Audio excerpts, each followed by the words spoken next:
Hello out there to all my YouTube viewers. As requested, I'm going to do a real quick video on some simple dry brushing techniques for like dungeon terrain or possibly some other type of plaster, or like I say, even if you paint foam and you're trying to make kind of a dry brushed, if you want to give something a little bit of an antique look for gaming terrain.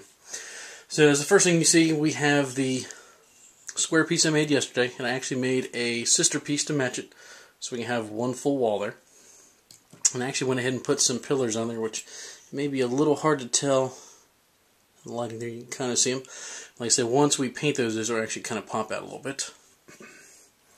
And the first thing you need, obviously, is a brush, which this is just a simple, like I got a pack of maybe 20 of these at Walmart for a couple bucks. Like I said, they're nothing fancy.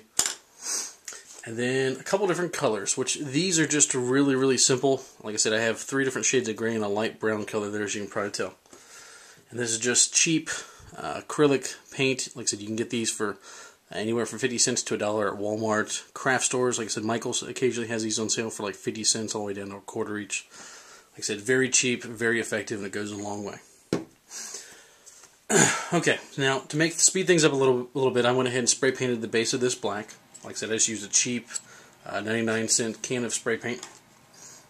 Now you want to start with your darker color. And dry brushing, obviously, is just that. You want to make sure you get any of the excess paint off there. And we are just going to lightly give this a little bit of detail there. Okay. You can see where it brings out a lot of the detail in the stonework there. Like I said, you don't need to spend too much time doing this. Like I said, the key is just to bring out the detail in the stone there. Now the sides, like I said, I don't mind slopping that on as much. There we go. Like I said, the good thing about the paint also is it also protects your pieces from scratches when it rubs up against other objects there. Let's go ahead and highlight the stonework there. Okay. Now remember, the key to dry brushing is you want to get as much paint off of your brush as possible. Like I said, you're not trying to literally paint something, you're just trying to bring out the details using the dry brushing. Okay, there we go.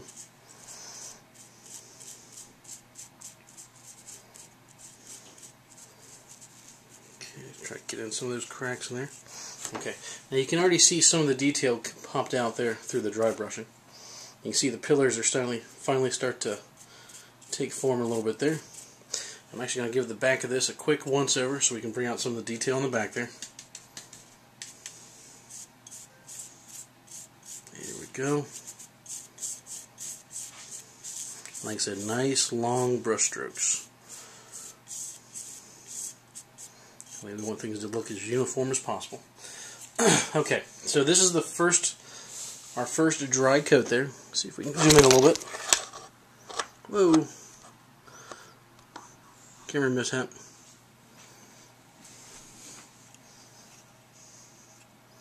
There we go. Let me try not to hit the camera anymore. Okay.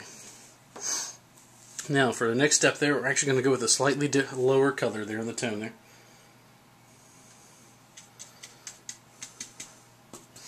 Now actually what we're going to do now, like I said, you can probably see in the background there, I'm actually taking a little bit more paint off the brush here. And we're actually going to go a little bit lighter there, a little bit lighter strokes. And like I said, this color you really probably won't see as much. All we're doing is just picking up a little bit of the higher portions there. Okay, and now like I said, we're actually done with that paint. Like I said, every time we go down, we're going to be brushing a little bit less paint and a little bit lighter on the brush there. So now we're going to go one less step here. I'm going to dabbing as much paint off the brush as possible.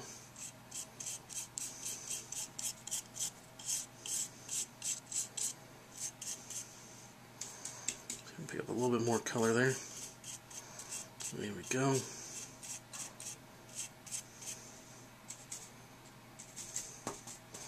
Have a little bit of paint off on the brush, on the paper.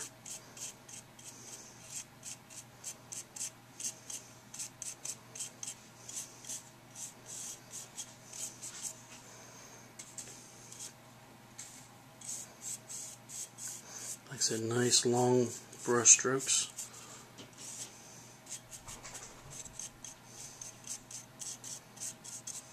Okay, and that, like I said, unless you want to do some coloring for the pillars, like a separate color, like I said, depending on the style of your dungeon, like you said, you could do like a gold pillar.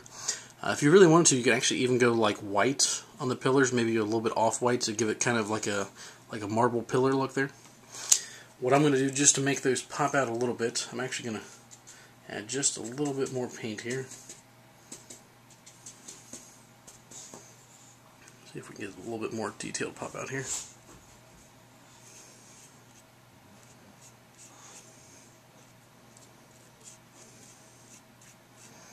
Like I said, the key is to get the detail where you want it. So what we're doing, like I said, we're only focusing on just the actual pillar itself on the brushing. We're not trying to slop it onto the walls or anything like that.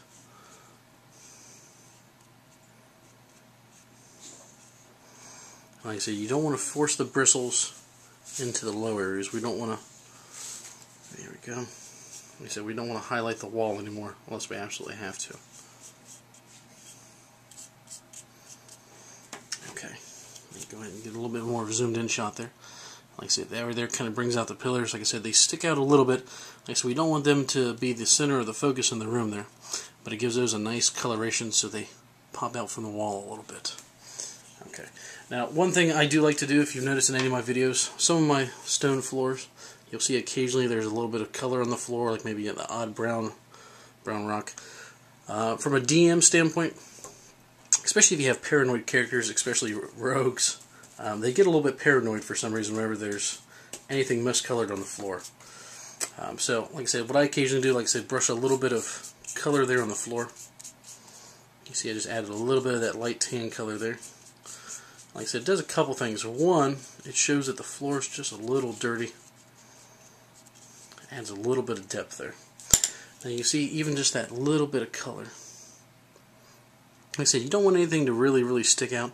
If you want, you can always make a couple of discolored stones. Like I said, you can make a black stone or maybe even the occasional tan or brown rock there.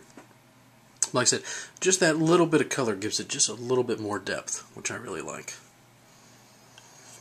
Like we said, and I'm going to go ahead and put those two next to each other. I'm going to put that on the paper towel here so we can see the difference.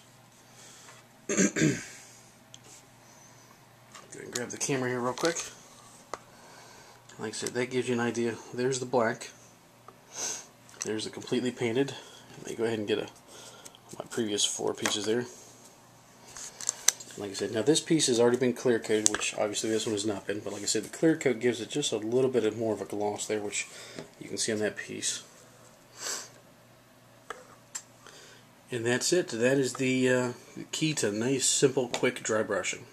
And like I said, depending on your technique, like I said, the first couple pieces I did took a little bit longer than normal. But like I said, once you get your technique down and that real gentle stroke, like I said, it goes much smoother there.